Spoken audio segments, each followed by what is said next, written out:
Welcome. I want to draw your attention to the activity that you are engaged in right now. As it happens, sound waves are coming out of your computer or your headphones that are associated with my voice. Those sound waves are hitting your eardrums. They're causing that lovely process of mechanical transduction that we talked about a few class periods ago. That are ultimately resulting in action potentials being sent up the auditory nerve into your brain. And somehow, that is leading you to have ideas and think thoughts. Now, this may not seem like an incredible process, but when you break it down into its components, what's happening is that, you see, I've got this hole in the bottom half of my face, and by flapping my mouth meat around in a particular configuration, I'm leading to a series of events that make you have ideas. This is like a form of remote mind control. I can make you think thoughts just by flapping my mouth meat around. So this is what we're tackling today. I think this is one of the most fascinating processes in the world. Did I say one of the most? I think this is the most fascinating process in the world.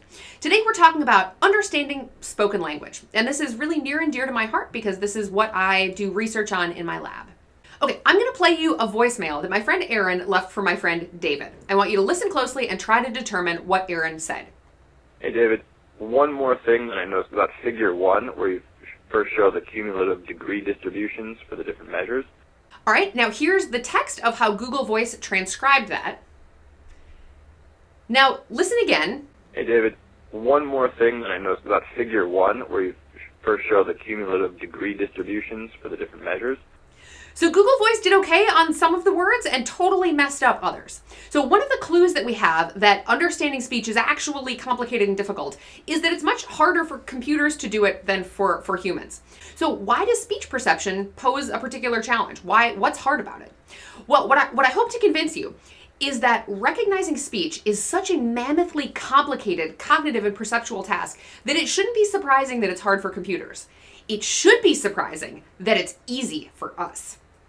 So what makes recognizing spoken words hard?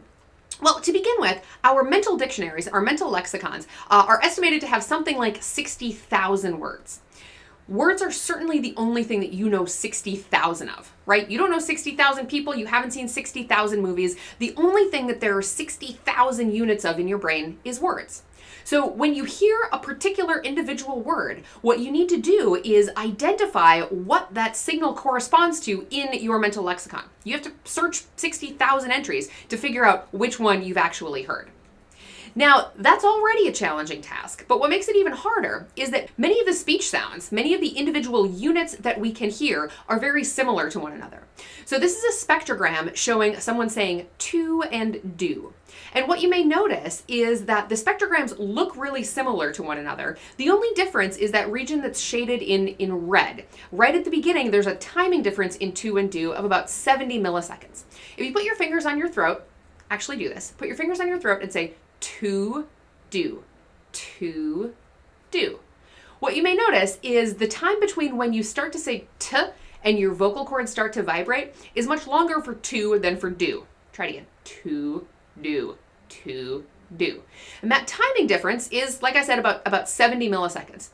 So when you're distinguishing between the words to and do, what you're listening for is a 70 millisecond difference between when that initial articulation happens and when the vocal cords start to vibrate. We call that the voice onset time. We're going to talk about that again in a bit. So we're trying to distinguish between 60,000 units, and many of them sound just a tiny bit different. Depending on how you count them, English has 40-something phonemes. So you might think, well, but if there's just 47 phonemes we have to distinguish between, it's not that complicated, even if some of them sound similar, but here's a twist. Each phoneme is going to sound different depending on the context that it's in. Phonemes are not just like neat little beads on a string all lined up one after the other. In fact, the way a particular phoneme or speech sound sounds depends on the speech sounds that come immediately before or after it. This phenomenon is called co-articulation.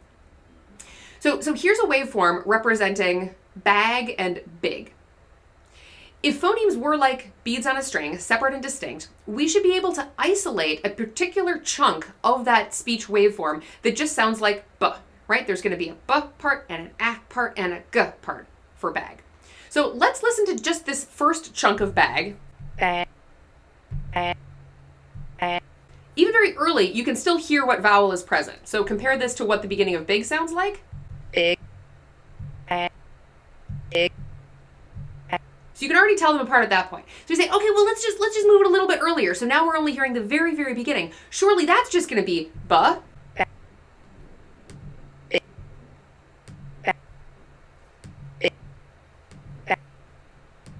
So even at the earliest moments of word onset, you can already tell what the vowel is going to be. So that means that the sound ba differs depending on the vowel that follows it.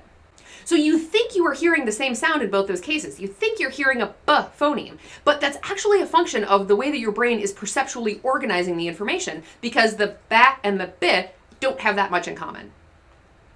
In fact, speech without co-articulation is very difficult to understand. Here's a clip of some synthesized speech that was digitized to not include any co-articulation. So listen up and see if you can determine what he's saying. We the people of the United States in order to remember perfect union. All right, I'll give you some top-down information to help you parse that. It's the preamble of the Constitution. We the people of the United States. We the people of the United States in order to remember perfect. So probably before you had that top-down information, it was very difficult to understand, right? But that is actually what speech would sound like if we didn't have any co-articulation. Okay, so we know lots of words. Phonemes can sound very similar to one another, and phonemes sound different depending on their context. But let's make it even harder. Speech sounds different depending on lots of factors related to the talker. So when we're trying to decipher speech, we have to deal with the fact that words sound different from different people. I'm going to play you an example that shows how different speech can sound depending on who the talker is. Please call Stella. Ask her to bring these things with her from the store. 6 spoons of fresh snow peas. 5 thick slabs of blue cheese. And maybe a snack for her brother Bob. So the way that a particular utterance sounds is going to depend on the pitch that someone is saying it in. Female voices typically are higher pitched than male voices, for instance, but there's a lot of variability even within gender. Words sound different depending on the accent that they're spoken in, the particular words that people choose, how quickly they say them, the intonation they use, and so forth. So when you hear a Minnesotan say bag, you have to parse our wonderful vowels and understand that that's the same vowel as a non-Minnesotan saying bag, even though they sound very, very different. Now, even within a talker, speech can be highly variable. So here are just a few of the ways that my kids can say mama. Mama! Mama! Mama, mama, mama, mama. Mama! Mama, mama. Mama! Mama! Mama! Mama! So somehow I have to figure out that all of those things map onto the same representation in my mental lexicon. So to demonstrate just how much these differences within a talker can affect speech perception, I'm going to play you 2 different sentences, and I want you to listen closely and try and determine what the final word of the sentence is. On this trial, the word is gab. On this trial, the word is gab. All right, so in controlled lab settings, participants are more likely to report that first one was gab and the second one was gap. In fact, that was the exact same recording that you heard at the end of speech that was either presented quickly or slowly. It was the same word. But the context that preceded the word affects participants' perception of that final word. So here's why. Gab normally has a shorter voice onset time than gap. This is like the to-do demo that we did earlier. So when I give you a word that is in between gap and gab, so we have deliberately chosen or synthesized a sound that is not quite buh-like and not quite puh-like. So we interpret that as gab when the preceding context is very fast, and we interpret it as gap when the context is slow. So what I've talked about so far is how we identify phonemes from the speech signal and the challenges associated with that. But we also need to figure out how we take phonemes and combine them together into words. Now you might think, well, easy, we just parse out the phonemes, and once we've identified what the phonemes are, we line them all up and boom, there's a word. But here's why that's tricky. Although it seems like you're hearing my words individually right now with nice little breaks in between them. In fact, splitting words into discrete units is something that our mind does because it isn't present in the stimuli. In fact, silences are as likely to come within words as they are to come between words. So this is a waveform of someone saying we don't pause between words when we speak. And what you'll notice is that the points of silence, the kind of dead spots where there's no speech, often fall within a word rather than between words. So this is very different from reading words, where we have demarcations or spaces between every word and periods at the end of sentences. In speech, it's all happening very rapidly without any clear indications of where the boundaries are. That was a boundary. Another difference from reading words is that once words have been spoken, they're gone. When you're reading, you can skip back, review something if you missed it. If you realize you didn't quite understand what happened in a previous paragraph, you can go back and review what you missed. But with spoken words, they just disappear into thin air. We talk incredibly quickly and the words are gone as soon as we say them. But wait, there's more. Often, when we're listening to speech, we have to do it in a background of extraneous competing speech or other forms of background noise. So think about listening to speech in a noisy restaurant. As another parallel to reading, it's like trying to read two sentences that are on top of each other. How hard would that be? You can't do that. And yet, that's the equivalent of what you're doing whenever you're listening to speech in a noisy restaurant. All right, so you know that line that people sometimes say, you never step in the same river twice? Because even if the thing is called the Cannon River both times, the water is different and the shoreline is eroded and you're different. Well, someone trying to be dramatic and make a point might also say, you never hear the same word twice. Because even if the word that you're hearing is cannon, every time, it's said at a different rate and with different intonation and with different co-articulation depending on the words that come before it or after it. So the acoustic signal that actually reaches your ear is never exactly the same. So the question is, the thing that drives me and keeps me awake at night is, how are we pulling this off? How can we do this so well? If we have a task that is so cognitively and perceptually challenging, how is it that it feels like it's happening instantly and effortlessly? It makes sense that computers are bad at this task. We should be bad at this task. What's impressive is that we're so good at it. Dramatic train noise right when I said that. So, how do we do it? Well, the first thing is that we don't have to rely on just that messy acoustic information alone. We can also use visual information about the talker. So I'm going to play a clip where you're going to hear babbly background noise like you're in a noisy restaurant, and then you will hear a woman start to read a passage. You'll hear that for a couple of moments, and then I'm going to show you her face while she's talking. And I want you to notice how your perception of the speech changes when you can just hear her versus when you can hear her and see her as well.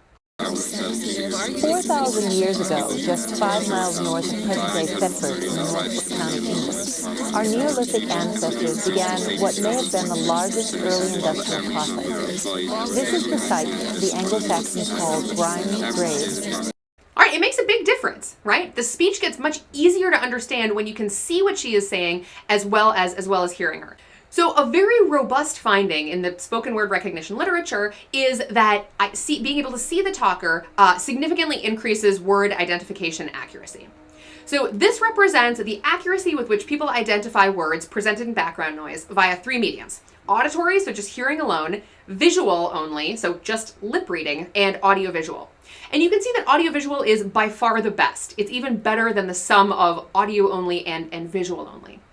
So when we're seeing a talking face, we're getting bottom-up input about the speech sounds from the audio stream, but we can also see speech on the mouth. The mouth moves very differently depending on the speech sound that's being produced. So check this out. Ba, fa, tha. You can see really different patterns of how my lips and my tongue are visible depending on what I'm saying. So the visual signal contains enough information that it can supplement or complement the auditory signal, especially when the auditory signal is degraded or noisy. You might almost say, no sense is an island. Another way we deal with the complexities of the bottom-up signal is to specialize for the words that we hear the most. So we've been talking about phonemes, the specific speech sounds of a language, and I said English has in the neighborhood of 47 of them. But these aren't the only sounds of human speech. So phones are the sounds that are used in any human speech, and there are many, many more of them than there are phonemes in English. So for instance, this is one phone that English does not use, but other languages do. There are also some phoneme categories in English that contain multiple phones. So for instance, there are 2 different phones for what we think of as a p sound. One is the p that's in spit, and one is the p that's in pit. Now you might say, those are both p sounds. Okay, so try this. Put your hand in front of your mouth and say spit, pit, spit, pit. You feel that there's that big burst of air when you say pit, but there's not a comparable burst of air for spit? Yeah, that's because you're actually pronouncing p differently depending on whether it's in spit or in pit. So English has some phoneme categories that actually contain two different phones. These are two t phones that English groups together, but some other languages, such as Hindi, distinguishes between them. Da, da, da, da. So as a native speaker of English, those sound very similar to me, and I would have trouble disambiguating them in running speech. But a native speaker of Hindi would have no trouble distinguishing between them. And it's very hard to distinguish between phones that aren't separate phonemes in your own language. A few years ago, I was in Norway visiting some family, and I was, trying to be cool and fun and learn some Norwegian. The word was radhuset, and I would say radhuset, and they'd be like, no, that's way wrong. It's radhuset. And I would be like, what? That sounds the same. And we just went back and forth like this, and I kept saying, that's exactly what I'm saying. But the reason for this is that my native English speaker brain simply couldn't hear a phone contrast that the Norwegians were producing. So perception is clearly about more than just the stimuli that are present. What seems to happen is that we lose our ability to distinguish between phones that aren't important in our own language. Note that I say we lose the ability. That implies that we once had it. It appears that we are all born with the remarkable capacity for detecting differences between all phones, and we lose that ability over time. So we can't ask babies whether they can hear those differences directly, but we can get that information out of their adorable heads in some creative ways. So here's what we do. We play speech sounds for babies. They hear ba, ba, ba, ba, ba, and then we change it to something like da. And every time the speech changes, we put something really interesting out in peripheral vision. Like here it is, it's like it's a bear playing a drum or something just fascinating. And the baby turns to look at it. So we do this a bunch, and the baby learns that every time the speech changes, then they get to see that awesome bear doing something cool. So once they've learned that, we can play more subtle differences for them, like Hindi T1, T1, T1, T1, T2. And if they turn their heads to see the cool bear when it goes from T1 to T2, it signals that they have noticed a change. So here are the data showing a developmental progression of this. At about 6 months, babies raised in English-speaking households detect the difference between the Hindi T1 and the Hindi T2 most of the time. When they get a little bit older, they're somewhat less likely to notice that distinction. And by the time they're about a year, they rarely turn to look when it changes from T1 to T2, indicating they are no longer noticing that distinction. But if we look at babies raised in Hindi-speaking households at that same age, so one of the ways that we deal with the messiness and complexity of speech is to specialize for the language that we are exposed to most. This is akin to what you read about with categorical perception. It's easier to perceive if we have fewer things we need to discriminate between. The downside of this is that it makes it harder for me to speak Norwegian. Some things people commonly ask about at this point.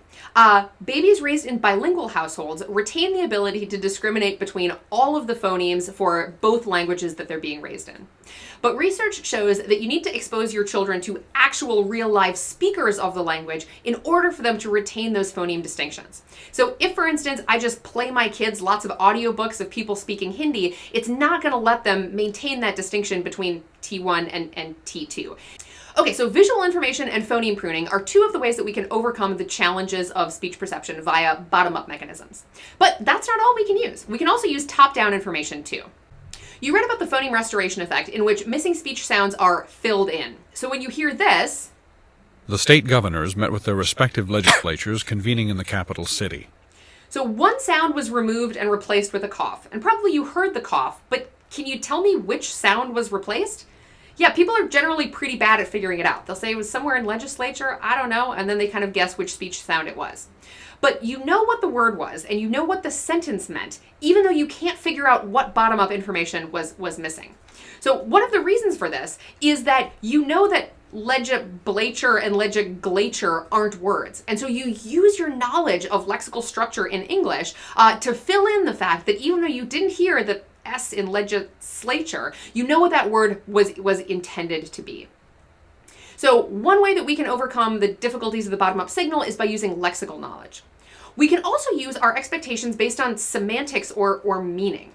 So if I create a sound that is halfway in between b and p, and I put it in a word like she ran hot water for the path, people typically interpret it in a way that makes it make sense with the meaningful context. If instead I say she walked along the lovely garden path, people will interpret that same exact sound as being path. So we use our expectations of what has come before in order to anticipate the words that we're likely to hear. So our expectations can affect the sounds that we hear. There was a great demonstration of this that went viral a few years ago that shows just how much expectations affect perception. I'm going to play you a sound clip, and I want you to first listen and try to hear the word brainstorm.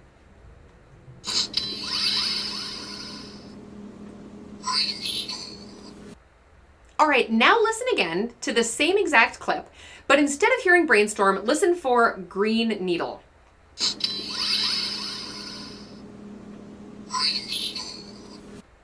It was the same clip, I promise. I don't ever lie to you. Okay, what I'm going to do is put this on a loop and just decide each time whether you want to hear brainstorm or green needle and let it flip back and forth in your mind.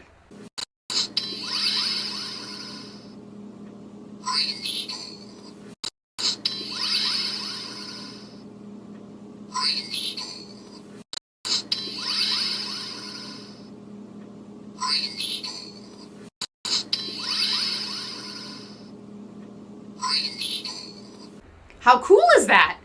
All right, so what's going on here? Okay, the auditory input that we're getting is very messy and distorted. It's a low quality recording. It sounds grainy. It sounds really messy. And when we have a really messy signal like that, we're very glad to rely on top-down information, to rely on our expectations, to help overcome the shortcomings of the bottom-up input. So by thinking of a particular word or phrase, you're priming yourself to expect it. You're looking for frequencies in the signal that are consistent with it. And so if you're expecting green needle, you're monitoring the frequencies that are most associated with that, and vice versa for brainstorm. So this is a nice example of a case where we're combining ambiguous bottom-up input with top-down expectation. This is an example of what we call a bistable illusion. This is a stimulus that we can perceive in multiple ways depending on how we're focusing on it. So it's not unlike our logo for the class, the classic face vase, right? You can see two faces looking at each other, or you can see a vase, but you can't see both at the same time. Some illusions are truly bistable, as this one is. You can hear it both ways, and some are not. So we'll talk more about that in just a little bit. It's not the case that what you see is what you get. It's not the case that what you hear is what's actually there. Here's another great example of a bistable ambiguous speech illusion. Yes, that sounds like an excellent idea. Yes, that sounds like an excellent idea. Yes, that sounds like an excellent idea. Yes, that sounds like an excellent idea. Yes, that sounds like an excellent idea. Yes, that sounds like an excellent idea. Normally, I don't include swearing in my lectures, but oh, you know what? I'm not including swearing in my lectures. Grover is actually saying, yes, that sounds like an excellent idea, and the naughty words are all coming from your brain, so tisk tisk. Okay, so again, we have ambiguous input. That is, the bottom-up signal shares some features with both interpretations, and we're able to top down our way into either interpretation. So both Green Needle Brainstorm and Naughty Grover are bistable in that they can be interpreted in two ways, and most people can flip back and forth between hearing either. Of course, the most famous of these ambiguous auditory illusions is the following. Laurel. Laurel. Laurel. What do you hear? Some people say Yanny, some people say Laurel. So this first came out in 2018 when a high school student working on a class project downloaded a recording of the word Laurel from vocabulary.com and was surprised when she opened it, and it sounded to her like Yanny rather than Laurel. She shared it with some friends, it went viral, and the whole internet started to disagree with one another and start to notice that what we think we are hearing is only loosely related to the sounds that are actually present. So the reason that it's bistable is that it can be interpreted in different ways. But unlike Green Needle and Brainstorm, which are bistable within individuals, this is bistable but across individuals. So it's kind of like an auditory analog to the dress, right? Some people hear it one way, some people hear it another way. Some people are able to flip back and forth or hear either, but most people kind of come down in one camp or the other. So there are two really interesting questions we can ask about this illusion. The first is, why is it bistable? Why is it possible to hear this in multiple ways, right? If I say cucumber, nobody heard octopus, right? That would never happen. So why is this word, why is this recording different? The second question is, why do individuals differ from one another in what they hear? Note that the question of who is right, what are they really saying, is not included as an interesting perceptual question. Perceptual psychologists aren't interested in who is right. What does that even mean? Your perceptual world is your own and it is correct. It's bistable because this is a low quality audio recording, and the track contains frequencies that are consistent with both interpretations. There are frequencies there associated with Yanny, and there are frequencies there associated with Laurel. So this is a spectrogram with a few different versions of the illusion. The original that you heard is in the middle in the red box. Now you can see that there is energy distributed between about 100 hertz and about 6,000 hertz in the normal-ish range of human speech. But the frequencies associated with Yanny are concentrated in a higher frequency region than those associated with Laurel. So both frequencies are there, but there's more Yanny energy in the higher frequencies and more Laurel energy in the lower frequencies. Now, even if you can only hear the original as either Yanny or Laurel, if we shift the pitch up or down, changing where that energy is associated with in each word often enables participants to hear the other interpretation. So here's the original one again. Laurel. Here's what it sounds like when the pitch is shifted down. So the energy associated with Yanny is now being presented at lower frequencies, at more Laurel-like frequencies. Yanny. Yanny. Yanny. And here's what happens if we shift it up. So the original Laurel frequencies are now being presented at a higher Yanny-like range. Laurel. Laurel. Laurel.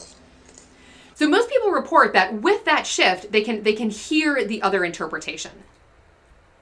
All right, so in this study, they selectively filtered the frequencies that were present to either emphasize the lower frequencies over here, so the higher frequencies are the volume is turned down on those. So they're set up to be more Laurel-like over here. And over here, the low frequencies are turned down, so it's just the high frequencies that are really apparent. So it's more Yanny-like there. And what you see from the graph is that as the frequencies get higher pitched, people are less likely to perceive that as Laurel. When the low frequencies are present, they're more likely to perceive it as Laurel. But what's interesting from the graph is that there are some people that always hear it as Laurel and always hear it as Yanny, no matter how the frequencies are shifted.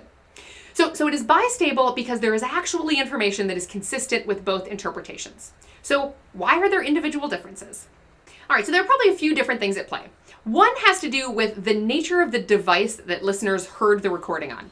Headphones and speakers filter the frequencies of sound in different ways. So cheaper or worse headphones, like earbuds, filter out low frequencies, whereas better speakers can handle them. So if you're listening through headphones that don't present low frequencies well, you're more likely to hear Yanny because that's in the high frequency range.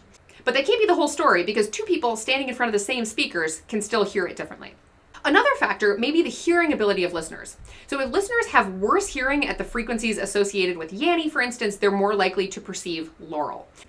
It may also have to do with expectations. When this first blew up, it was associated with this visual image. And so it may be that seeing the word Yanny first primed people to expect it and led them to hear it more often. So one really interesting thing about all of this is that once we have perceptually organized the information, that is, once we have interpreted the bottom-up signal in a meaningful way, it can be very difficult to perceive it differently. So as an example, as a visual analog, if I ask you to tell me, what is this a picture of? You probably can't tell. But once I help you perceptually organize it as a person riding a horse, now you can't unsee it. Right? I have changed that image for you forever, and you're always going to see that as a person riding a horse. Once you have made sense of that messy, ambiguous bottom-up input, you kind of lock in that interpretation. All right, here's another example in the auditory domain. Here is a noisy sound. It's a person talking, but you're not going to be able to understand what they say.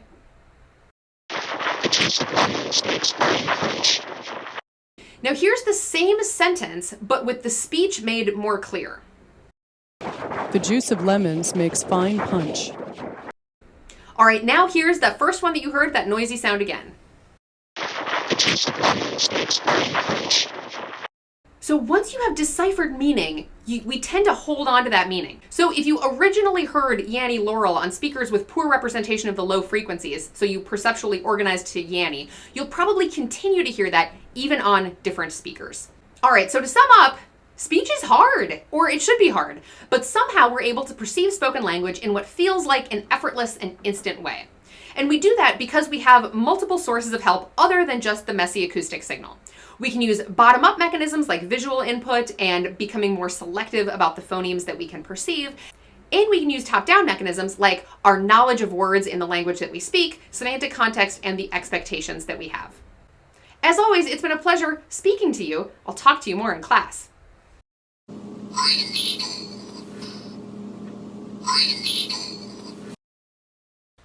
So this is a fun demo because it's pitting top-down information, that is what you are intending or setting out to hear, against a source of bottom-up information, the visual stimulus.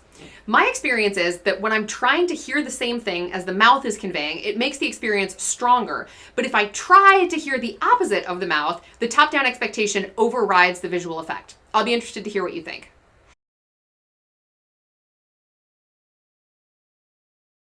I love this one. Isn't this delightful? Okay, so why might Molly have heard this? Okay, so it might be in part from bottom-up factors, right? There's some phoneme overlap, dreams, green, the two utterances sound somewhat similar. The listening conditions are somewhat difficult. There's music and other noise playing over the speech, and you can't see the talker's face, so you can't see how she's speaking in a way that would disambiguate red-green from weird dreams. In addition, the misperceived words are semantically related to one another. Red primes green, they both prime tomato. The actual words are also somewhat low probability, right? You may have heard of a concrete jungle, but where dreams are made of, those things are both semantically and grammatically unusual. And so we take that somewhat messy input and organize it in a way that fits more clearly with expectations. So after Yanny Laurel came out, there was a nice little flurry of studies of speech researchers trying to figure it out and trying to kind of tweak the effect and push it around a little bit. So here's what they found. Participants were more likely to perceive the speech as Laurel when low frequencies were emphasized, and as Yanny when high frequencies were emphasized. No surprise there. Down here in the graph, the blue, that is the sentence where the low frequencies were let through, shown down here. So when participants heard those low frequency sounds first, they were somewhat more likely to hear the stimuli as Yanny than when they were preceded by the high frequency sentence. This is somewhat akin to the demonstration of the fast and slow speaking rate for gab and gap. The same token is heard as being faster when the context is slower. Here, the same token is heard as being higher pitched when the context is lower pitched. So one reason this may happen is that you're primed with the high frequencies in this sentence, so the low frequencies are more emphasized. So what we are hearing is a function of individual differences, like we're each walking in our own perceptual world, and contextual expectations, like perception is an inference. So you may think, yeah, hearing speech is no big deal. I just hear the sounds and then I think of words. But in fact, what you think you hear depends on, in part, the acoustic input, but also what you are seeing of the talker's face, the visual input, the expectations you have about what that talker is likely to say, and the way that you have organized that information previously. Great talking with you. Next time we'll talk about another complex form of auditory input, music.